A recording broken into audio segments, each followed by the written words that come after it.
আমি তো ছানা জিলাপি দেখে একেবারে পাগল হয়ে গেছি, কখন খাবো। বাবু পাপন বাজার থেকে কি এনেছে, দেখি দেখি দেখি দেখি। রে বাবা, সিঙ্গারা, যেখানে বাবা এখানে কি জিলিপি আছে কিসের? ছানার। রে বাবা, এটা তোমার প্রিয় খাবার, কতদিন খাই না। তো চলো, দেরি করা কিসের, ফুচকা নরম হয়ে যাবে, চাটনি দিয়ে সিঙ্গারা। উরে বাবা,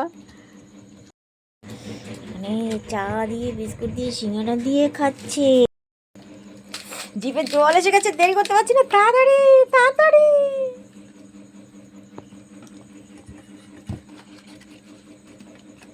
ওরে বাবা, পাতা ধরবো নাকি?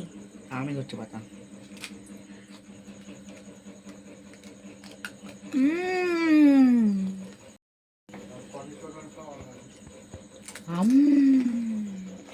বাজার থেকে ফল আনতে বলি তা আনে না, সবসময় দেখি ভাজা পোড়া নিয়ে আসে। এগুলো খেতে তো খুব ভাল লাগে, কিন্তু এগুলো খাওয়া তো মানে সবসময় খাওয়া উচিত নয়, তাই না? একটু ফল খেলে শরীরের উপকার হয়, তো কি আর করা যাবে।